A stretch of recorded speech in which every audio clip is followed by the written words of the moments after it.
Well, it's Senate Bill 492, and it wants to allow the state to grant a law to allow the state to build one more casino in Pendleton County. And why do you want it? You support it, obviously. Why do you want Absolutely. that?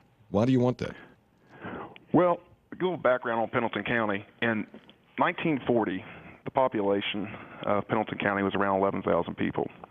The census of 2010, we had decreased to 7,800. We've lost a lot of manufacturing jobs in our county.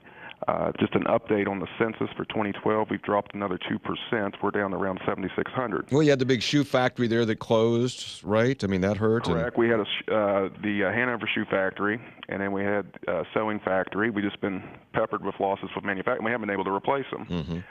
The Sugar Grove Navy Base, there was a Navy base in West Virginia. It's been there since Jennings Randolph put it in there in the 60s. Believe it or not, the landlocked Pendleton County is a Navy base, but go ahead anyway. Yeah, absolutely. Well, it's an NSA Naval Joint Partnership.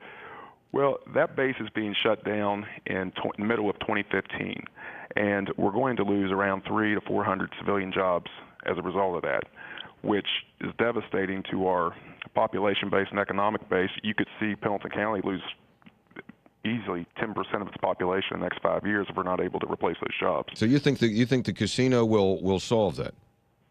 I do believe that. It's a $60 million construction project by law. After the facility is built, it will employ between 300 and 400 individuals. It has a multiplier effect conservatively of 1.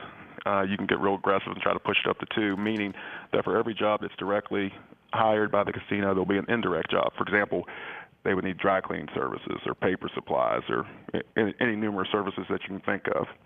Also, the plan is it's a rural development area. It's a 1,000-home development proposed to build primary and secondary housing up there, and all the construction jobs that will pour in to that area. And the tax revenue from the gaming tables itself would boost the general fund for the state, and it's based off the Greenbrier premise that 9% would be returned directly to the county. We're talking to Isaac Sponaugle, Democratic delegate from Pendleton County, about this bill, which has surprising steam in the legislature. It's passed the Senate. It's working its way through the House, which would allow Pendleton County to open a casino there. Isaac, I've been hearing about this kind of in the periphery for a couple of years. Where's the money coming from, and who's putting up that kind of money? That's big money investment. No, absolutely. LGI is a Texas-based company that has purchased and does primary real estate sales, mortgage company. They do construction jobs. They're out of Houston, Texas. They have developed the Nags Head area, North Carolina. They've been in Tennessee, Florida. They purchased the property in Pendleton County at a public auction back around 2007. Subsequent to that, they were developing, and it has a golf course out there. They have 600-plus acres, an option on another 600 acres. They were developing it. The housing turned south, and they were unable to market the real estate lots. They then went out and found a partner with Full House Resorts, which is a publicly traded corporation on Amex that primarily all they do is develop rural casinos throughout the United States. Lee Iacocca is the main director on their board of directors. So they're going to partner with them. They have the expertise in the casino business, and whereas LGI has the expertise in home development buildings, to do a partnership to make that development work. I think, where would the people come from who would go there? Well, because you're out in the boondocks, man. I love it there, but you're out in the boondocks. We're up there in God's country. We got Spruce Knob, Seneca Rocks. You're up there in the mountains. Absolutely. The development's about 6 miles east of Franklin. If you travel another 10, 12 miles, you're going to be in the state of Virginia. It takes us about 2 hours, 15 minutes, 2.5 hours to go to Richmond, Virginia. So the marketplace where they are seeing an opportunity is the state of Virginia is the only surrounding state that has not legalized gaming. And I don't believe, at least my understanding, they're anywhere close to ever doing so in the near future. You got Richmond, you got Charlottesville, which is about an hour and a half, hour and 45 minutes away. You have Roanoke, Virginia. You have Waynesboro. You have Harrisonburg, Virginia.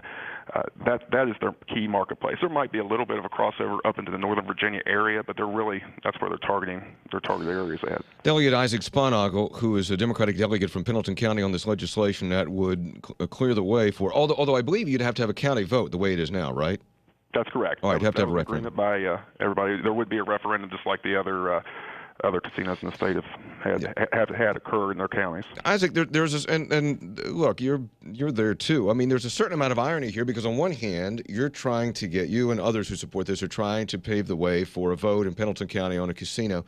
On the other hand, there's legislation which just failed on Friday to give a break to Wheeling Island because they're having money problems on table games because of the competition. So, how do you justify?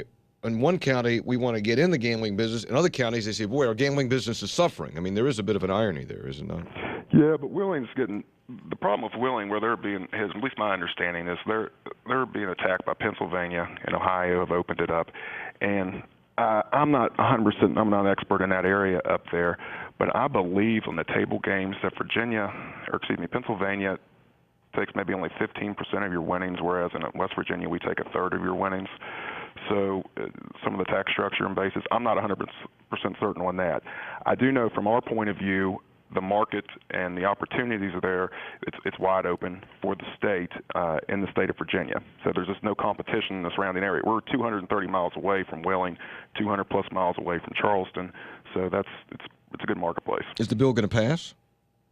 I'm optimistic. We've got momentum. I think we've got support on a bipartisan effort. This bill has been entirely bipartisan from the first day, and it's moving.